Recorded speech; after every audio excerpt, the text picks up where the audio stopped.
Bonjour à tous et toutes, bienvenue sur la chaîne Lexarmo. Je voulais juste faire une petite partie 2 de la vidéo 1 sur les lampes, sur les armes de poing. Mon avis n'a pas changé, hein, donc ça, voilà. Non. Par contre, je n'ai pas pris en compte une seule chose, c'est les armes longues. Donc si votre arme requiert vos deux mains pour pouvoir s'en servir, là, à ce moment-là, on ne sait pas faire comme ça avec. Voilà. Donc là, vous attachez effectivement une lampe sur votre arme longue, qui sont en général accompagnées de rails Picatinny, etc. et de Hemlock pour pouvoir foutre absolument tout ce que vous voulez dessus. Voilà. Les armes longues, de toute façon, je veux dire, pour le déplacement furtif dans un domicile le soir, à moins d'avoir une arme longue avec une grosse rabattable, ou en tout cas une arme longue, entre guillemets, courte, ben, de toute façon, il est quand même préférable de sortir une arme de poing. Encore une fois, pour la légitime défense à domicile, je déconseille de toute façon tout type d'arme réelle.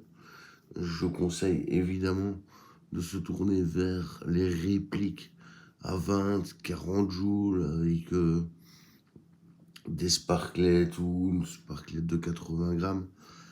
Voilà, des trucs non létaux, non létals, mais surtout où on peut mettre toutes sortes de billes, que ce soit des billes avec des cœurs d'acier, que ce soit des billes en craie qui fait que la craie un peu lacrymogène.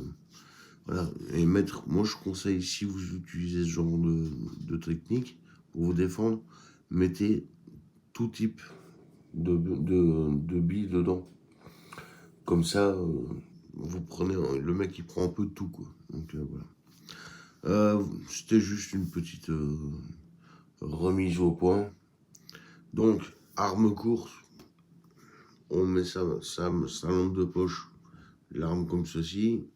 On décale bien la lampe de poche pour encore une fois ne pas être visé.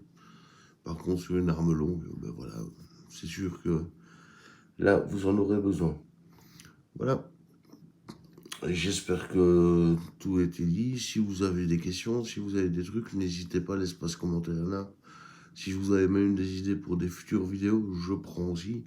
Ça me fait toujours plaisir et je vais essayer demain aussi d'interviewer quelques personnes sur des sujets intéressants pour voilà. À bientôt, merci de me suivre, tout aille bien.